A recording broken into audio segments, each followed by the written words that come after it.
अस्सलाम वालेकुम नाज़रीन, आप देख रहे हैं पाक टीवी नेटवर्क। मैं हूं वकार असलम और जैसा कि आप जानते हैं कि 20 जनवरी 2021 को जो बाइडेन इंतज़ामिया है वो बरसर इक़्तिदार आ चुकी है और अमेरिका में रिपब्लिकन्स का सर नीचा हुआ है, ट्रंप कार्ड नहीं चल सका। इस सारी सूरत हाल पर अमेरिका की डायनामिक्स पर हम बात करेंगे। हमारे साथ मौजूद हैं सीनियर कॉलम निगार हैं और उस्ताद हैं, मुसन्निफ हैं और सीनियर तजिया निगार हैं जनाब सलमान आबिद साहब। सलमान आबिद साहब, आपको खुशामदीद।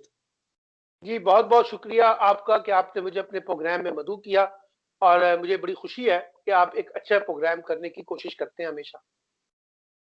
जी, बहुत शुक्रिया सलमान साहब, थैंक यू। सलमान आबिद साहब, जिस तरह जो बाइडेन ने उनकी चाइना से भी तहनीती पैगामात उनको मसूल हुए हैं और चाइना से भी उनकी जो सेटअप है, मतलब जो on this spat between both countries was going, तो वो हमें कम होता दिखाई दे रहा है और हम ये देख रहे हैं कि जो जो बाइडेन की एडमिनिस्ट्रेशन है, लेकिन वो चाइना की तरफ कोई नरम गोशा रख रहे हैं। जिस तरह ट्रम्प की अग्रेसिव पॉलिसी थी, इनकी वैसी नजर नहीं आती। हाँ, ये बात ठीक है कि जो इस वक़्त की नई अमरीकी हुकूमत है और बाइडेन की जो हुकूमत है, वो चाइना के बारे में उस तरह की एग्रेसिव पॉलिसी के साथ आगे नहीं बढ़ना चाहती, जो ट्रंप की पॉलिसी थी। लेकिन देखिए, ये सब चीज़ें जो है ना, आपको वक़्ती तौर पे नज़र आ रही हैं। जैसे-जैसे आगे बढ़ेंगे तो पता चलेगा कि चाइना, अमरीका के मामलात में किस हद तक आगे जो है ना खुशगवार तब्दीली आती है या इसमें सख्त-महरी आती है। क्योंकि एक बात याद रखिएगा कि अब चाइना जो है वो पाकिस्तान के साथ भी बहुत ज्यादा इंगेज है और पाकिस्तान ये कह रहा है कि अगले 20-30 साल में हमारा जो फ्यूचर है इकोनॉमिक, वो चाइना के साथ जुड़ा हुआ है। यानी हम अपने जी, आप जी, को ज्यादा रिफ्लेक्ट कर रहे हैं जी, चाइना के टुवर्ड्स। तो ये देखना पड़ेगा कि इसका रद्द-ए-अमल अमेरिका में क्या आता है। क्या वो चाइना और पाकिस्तान के दरमियान बढ़ते हुए ताल्लुकात को अपने लिए कोई खतरा तो नहीं समझता। और खास तौर पे हिंदुस्तान जो है, उसके अंदर भी एक तशवीश पाई जाएगी कि जी हम चाइना और पाकिस्तान बहुत ज्यादा करीब आ रहे हैं, तो उसकी डिपेंडेंसी अमेरिका पे बहुत आएगी। तो ये भी देखना पड़ेगा एक ट्रायंगल के कॉन्टेक्स्ट में कि चाइना, पाकिस्तान और अमेरिका के दरमियान किस तरह का एक लेजॉन बिल्ड होता है जो सबके लिए काबिल कबूल हो। वो इंपॉर्टेंट पॉइंट होगा। ये बात ठीक है कि ट्रंप के मुकाबले में बाइडेन जो है, वो उन्होंने चाइना के साथ मिलकर काम करने का इशारा दिया है। जी, जी, जी। सर, ये बताइएगा कि अफगानिस्तान से इवैक्यूएशन जो है अमरीकी फोर्स ट्रूप्स की, वो तो देखने में आ रही है और पहले भी तज्जियाकार ये प्रिडिक्ट कर रहे थे कि सब उसी तरह से होगा। अब इवैक्यूएशन के बाद इस रीजन से वो आर्मी को क्या बिल्कुल कुली तौर पर निकाल पाएंगे जो बाइडेन है, या उसको जज्वी तौर पर जिस तरह से अमल 2014 से चल रहा था उसी तरह से चलेगा? देखिए, एक बड़ा इंपॉर्टेंट सवाल आपने उठाया है अफगानिस्तान के कॉन्टेक्स्ट में। और कल इशारा भी दिया है जो मिनिस्टर डिफेंस हैं और उनके सिक्योरिटी एडवाइजर है कि वो अफगानिस्तान में जो तालिबान और अफगान हुकूमत का माहिदा हुआ जी, है, उसको रिव्यू करेंगे, उसको देखेंगे। उनका ख्याल ये है कि तालिबान बहुत से मामलात के ऊपर अमल दरामद नहीं कर पा रहे हैं, अगरचे तालिबान ने इसकी तरदीद की है। तो ये देखना होगा कि जो ट्रंप की पॉलिसी थी, यानी ट्रंप चाहते थे कि जल्दी से जल्दी जो अमेरिकन फौज है, उसका इनखला हो वहां से। अब जी, उसको जी, किस हद तक जो है ना बाइडेन इंतजामिया जो है उसको आगे लेके चलती है।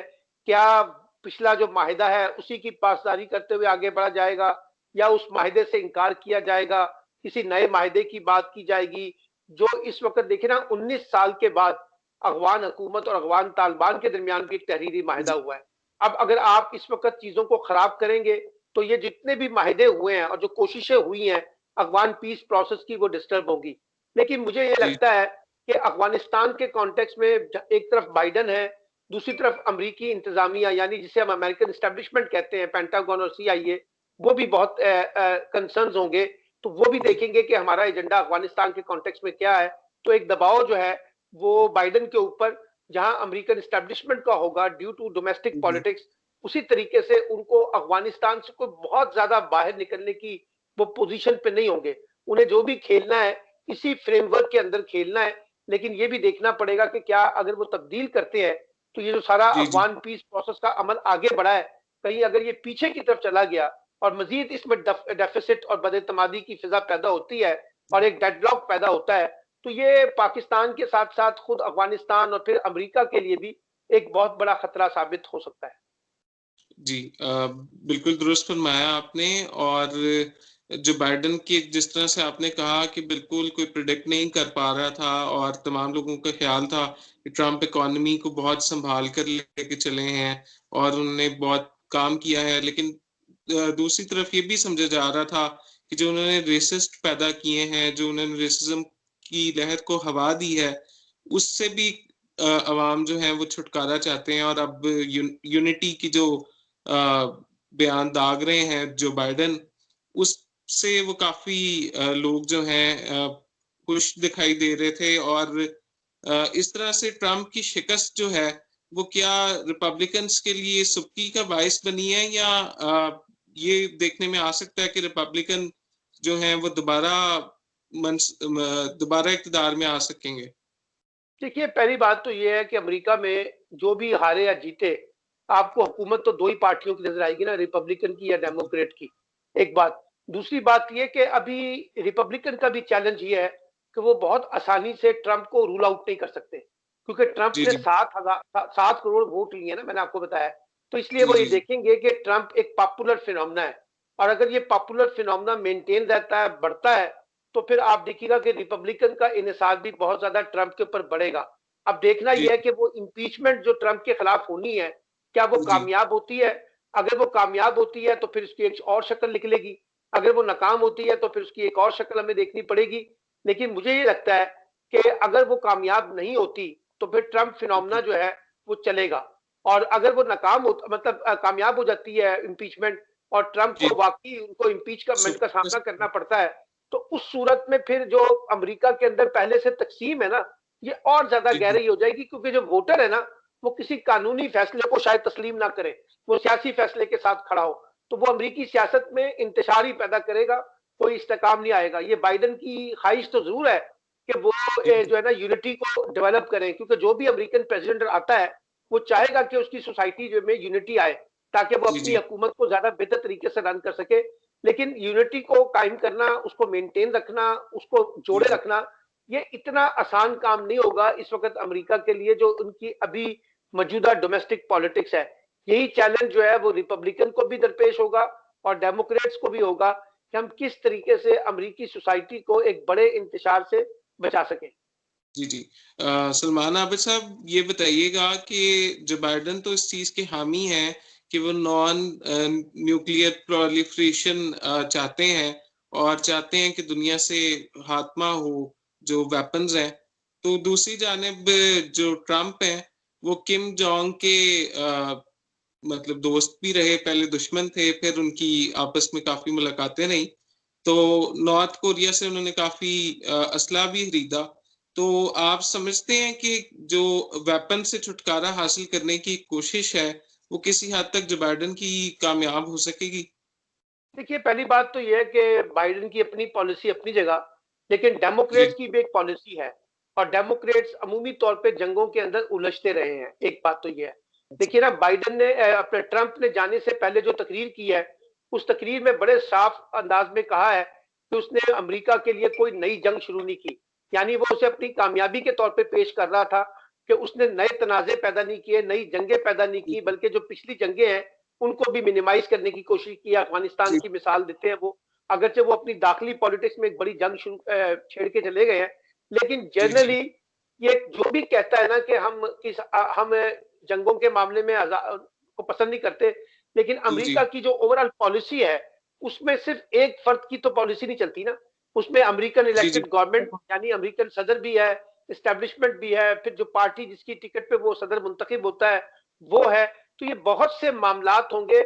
अब जो ट्रंप की कामयाबी है ना, ट्रंप ये जी, जी, चाहेगा कि अब जो बाइडेन है वो किसी ना किसी तरीके से नई जंगों के अंदर इंगेज हो, ताकि वो जी, जी, दुनिया को ये पैगाम दे, देखिए मैं तो आपको जंगों से निकाल रहा था, मैं तो आपको असले से निकाल रहा था, मैं तो लोगों की डेवलपमेंट की बात कर रहा था, लोगों की इकोनॉमी की बात कर रहा था। देखिए बाइडेन आ गया है, डेमोक्रेट आ गए हैं, इन्होंने दोबारा अमेरिका को एक और जंग के अंदर उलझा दिया है। तो ये जी, खुद जी, बाइडेन के लिए बड़ा इम्तिहान होगा कि उनकी दौरे हुकूमत में अमेरिका किसी नई महाजराई को ना पैदा करे, नई जंग को पैदा ना करे, बल्कि जो पहले से तनाजात हैं, खासतौर पे जी, जी, अफगानिस्तान के कॉन्टेक्स्ट में और बाकी मुल्कों के साथ, उसमें वो अफाम तफहीम के साथ आगे बढ़े तो यही बाइडेन की बड़ी कामयाबी होगी। तो देखना यह है कि दोनों ने जो बड़ी-बड़ी बातें की हैं, उसमें से अब जी, बाइडेन जो है खुद वो किस हद तक अमल दरामद करने में कामयाब होते हैं। जी। सलमान आबिद साहब बिल्कुल दुरुस्त फरमाया आपने कि डेमोक्रेट्स की जो चाल रही है वो काफ़ी एजिटेशन वाली रही है, बहुत अग्रेसिव रही है। इवन अभी भी जो बाइडेन की एडमिनिस्ट्रेशन है, जब जो बाइडेन ये बात कर रहे थे कि वो चाइना से अच्छे ताल्लुकात चाहते हैं, यूनिटी चाहते हैं और एक ग्लोबली स्ट्रॉन्ग होना चाहते हैं, तो उनकी एडमिनिस्ट्रेशन के कुछ लोग चाइना के अगेंस्ट बयान दाग रहे थे। इसी तरह से हम देख रहे हैं कि ईरान के साथ जब जेसीओपी बराक ओबामा ने किया, उसी दौरान जो बाइडेन भी उनके साथ 8 साल बराक ओबामा के दौर इक़्तिदार में वाइस प्रेसिडेंट रहे अमेरिका के, तो तब भी उन्होंने देखने में आया कि बड़ी सख्त पॉलिसी थी। फिर इस तरह से 5 ममालिक ने मिलकर सुलह कराई और वो फिर सैंक्शन भी किसी तौर पर बगैर नतीजे के खत्म हुई और ट्रंप ने उसको बेवकूफ़ी कहा। तो अगर ये अमल दरामद भी कराना चाहेंगे पीस पे, तो मेरा ये ख्याल है कि पीस पर अमल कराने के लिए भी ये कोई जंग छेड़ बैठेंगे। हाँ, देखिए ना, मैंने तो आपको कहा है कि जो बड़ा चैलेंज है बाइडेन की हुकूमत के ऊपर कि वो नए तनाज़ात में मत उलझें और नए तनाज़े ना पैदा करें, नई जंगें ना पैदा करें। अब जैसे आपने अभी अफ़गानिस्तान की बात की है, अब जी, अफ़गानिस्तान का जो पीस प्रोसेस चल रहा है, अगर उसके अंदर बाइडेन इंतज़ामिया कोई नई सियासी मुहिम जोई करती है और नए सियासी तरीक़ाकार इख्तियार करती है और पहले से किए हुए माहिदों की पासदारी करने की बजाय नए नए माहिदों की बात करना शुरू कर दे, तो उसका जी, तो फिर जी। नुकसान होगा अमेरिका को। फिर अमेरिका यकीनी तौर पे इस जंग के अंदर मजीद उलझ जाएगा ना। देखिए ना, अफगानिस्तान ने क्या खोया है, अफगानिस्तान में जो तालिबान ने खोया है वो सबके सामने है, लेकिन जो सबसे बड़ा नुकसान हुआ है वो तो अफगानिस्तान का हुआ है ना। सबसे बड़ा जी, जी। नुकसान तो अमेरिका का हुआ है, उसकी इत्तेहादी अफवाज का हुआ है कि उन्हें अपनी शिकस्त के बाद जो है अमली तौर पर तालिबान से मुज़ाकरात करने पड़ रहे हैं। अगर आप बिल्कुल। तालिबान को मजीद जंगों में उलझाना चाहते हैं तो उलझाते रहे, वो तो लड़ने के लिए तैयार बैठे हुए हैं। तो इसलिए मैं ये समझता हूं कि खास तौर पे बाइडेन इंतजामिया को ज्यादा कॉन्शियस और ज्यादा हसासियत के साथ जो अफगान पीस प्रोसेस है उसको आगे बढ़ाना चाहिए। एक बात। दूसरी बात जी, यह जी। कि देखिए, जो ट्रंप इंतजामिया थी ना, उन्होंने पाकिस्तान पे बहुत ज्यादा इन्हिसार किया और पाकिस्तान की मदद से चले, जबकि जी, आपको याद है ओबामा जो है उन्होंने पाकिस्तान पे बहुत ज्यादा इन्हिसार नहीं किया था। वो अफगान जी, पॉलिसी को पाकिस्तान माइनस करके चला रहे थे। अब ये जी, देखना जी। होगा कि जो नई इंतजामिया यानी बाइडेन इंतजामिया है, ये किस हद तक पाकिस्तान को इंगेज करके अफगानिस्तान के पीस प्रोसेस को आगे बढ़ाती है। और मुझे जी, उम्मीद जी। है कि बाइडेन ये गलती नहीं करेंगे कि पाकिस्तान को रूल आउट करें या पाकिस्तान को इग्नोर करें या पाकिस्तान के जो कंसर्न्स हैं उसको अंडरस्टैंड ना करें। इसलिए ये जी, उनके लिए जी। लाजमी होगा कि अगर वो अफगानिस्तान के अंदर से पीस प्रोसेस को आगे बढ़ाना चाहते हैं तो पाकिस्तान को भी कहीं ना कहीं इस शक्ल में इंगेज रखें और पाकिस्तानी मशवरा जो है उसको बुनियाद बना के आगे बढ़ेंगे। तो फिर ये पीस प्रोसेस का जो अमल है अफगानिस्तान में अफगान हुकूमत अफगान तालिबान के दरमियान, ये बेहतर होगा। जी, उसकी एक जी। वजह है। देखिए, एक बात जहन में रखिए कि जो अफगान पीस प्रोसेस है ना, इसका ताल्लुक सिर्फ जी, जी। अफगानिस्तान के साथ नहीं है, इसका ताल्लुक बराह बिल्कुल। रास्त पाकिस्तान की स्टेबिलिटी के साथ भी जुड़ा हुआ है और पूरे रीजन की स्टेबिलिटी के साथ भी जुड़ा हुआ है। यानी पूरा रीजन बिल्कुल। जो है उसी सूरत में इकोनॉमिकली डेवलप हो सकता है जब हम अफगानिस्तान के अंदर एक पीस प्रोसेस को इंश्योर कर सकें। जी, जी। अ, बिल्कुल दुरुस्त फरमाया सलमान आबिद साहब आपने। सलमान आबिद साहब, मेरा आखिरी सवाल आपसे ये है कि अमेरिका में 2008 की कसादगुज़ारी के बाद जिस तरह से हालात अबतर से अबतर होते गए और फिर ट्रंप ने आके एक तरह से इकॉनमी को सँभाला और फिर अब पैंडेमिक आया और फिर से इकॉनमी अमेरिका की जो तबाही के दहाने पर है। तो जो बाइडेन ने तो आते ही अमेरिकन प्रोडक्ट्स की तरवीज के लिए अपना मंशूर दे दिया है कि अमरीकी जो प्रोडक्ट्स हैं उनको ज़्यादा से ज़्यादा खरीदा जाए और उनकी जो पहली तवज्जो हमें नज़र आ रही है वो इकॉनमी पर आ रही है। तो आपके ख़्याल से कितना टाइम लग जाएगा उनको इकॉनमी सँभालते हुए? देखिए ना, पहली बात यह है कि कोविड के बाद जो है पूरी दुनिया की इकॉनमी मुतासर हुई है, उसमें अमेरिका की जी, जी। इकॉनमी भी मुतासर हुई है। और बल्कि ट्रंप की जो शिकस्त है उसके अंदर एक बड़ा फैक्टर जो है ना, वो कोविड का आया है, क्योंकि कोविड से पहले ट्रंप बहुत मजबूत पोजीशन पे नजर आते थे, तो इसलिए कोविड ने उनकी इकॉनमी को बहुत डिस्टर्ब किया है। तो इसलिए आपकी बात बजा है कि नई अमेरिकी हुकूमत के सामने बड़ा चैलेंज इकॉनमी को रिवाइव करना और खास तौर पे वहां जो लोअर मिडिल क्लास और मिडिल क्लास वाइट्स हैं, उनको खास तौर जी, पे उनकी जी, इकोनॉमी को दुरुस्त करना जो मुकामी है, एक बात। दूसरे नंबर पे इस इकोनॉमी के चैलेंज के साथ साथ जो मैंने शुरू में कहा कि बड़ा चैलेंज ये है कि जो इस वक्त ट्रंप के कॉन्टेक्स्ट में अमेरिकी सोसाइटी में डिवीजन हुई है ना, पहले वो जी, उसको जी, एड्रेस करें और ये तासुर देने की कोशिश करें कि नई हुकूमत जो है वो उन लोगों के साथ खड़ी है, उन लोगों के जज्बात, उनके इमोशंस जो हैं उनके साथ खड़ी है और अपने आप को जी, शो करें कि हम मिलकर अमेरिका को तरक्की के धारे पे लेके जाएंगे। ये बहुत जरूरी है कि उन लोगों के जो गुस्सा है ट्रंप की शिकस्त का, उसको किस हद तक जी, नॉर्मलाइज करते हैं, यानी वहां की जो पॉलिटिकल फ्रस्ट्रेशन है या जो पॉलिटिकल बेचैनी है उसको भी एड्रेस करना है और इकोनॉमी को भी एड्रेस करना है और नए तनाजात से भी बचना है। ये तीनों चैलेंज मैं समझता हूं कि बहुत इंपॉर्टेंट होंगे अमेरिका की नई इंतजामिया के लिए, एक बात। दूसरी बात यह कि जैसे मैंने शुरू में कहा कि 10-12 अफराद ऐसे आए हैं जो भारत नवाज हैं, भारत के साथ उनकी बड़ी जी, ताल्लुक है, तो ये ना हो कि अमेरिका की नई हुकूमत का बड़ा झुकाव जो है वो हिंदुस्तान की तरफ हो जाए, क्योंकि फिर पाकिस्तान के जी, साथ उसके मामला खराब होंगे ना। पाकिस्तान ये जी, चाहेगा कि वो चाहे वो 12 हो या 14 हो, लेकिन अमेरिका जो है वो एक तवाजन पैदा करे पाकिस्तान और भारत के कॉन्टेक्स्ट में।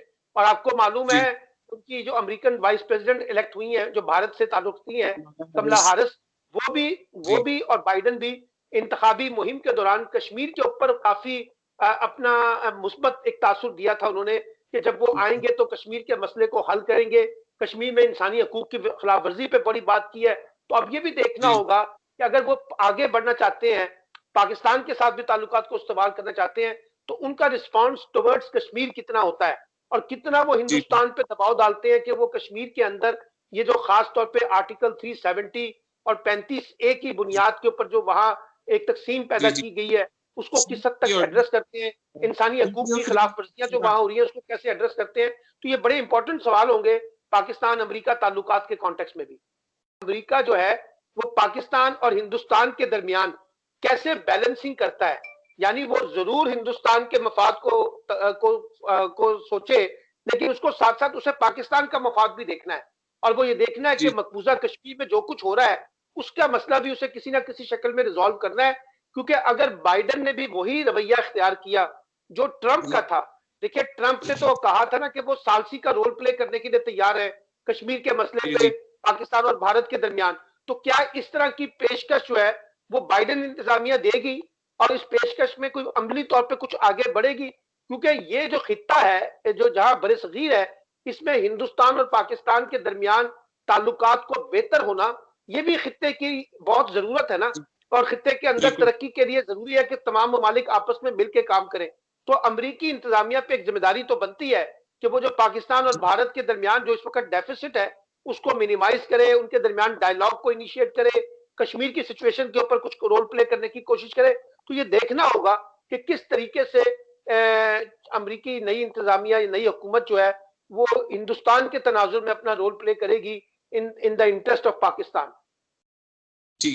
अ, ने ये जो आपने बात की कि 12 लोगों का ताल्लुक भारत से है और ये वो लोग हैं जो भारत से करीबी ताल्लुक रखते हैं।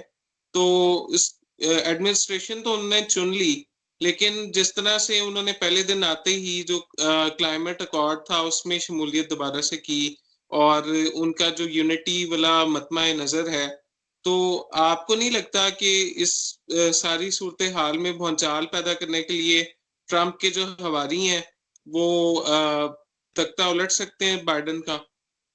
नहीं, अभी इस तरह की कोई बात करना तो बहुत मुश्किल है कि अमेरिका के अंदर शायद इस तरह का इम्कान भी ना हो।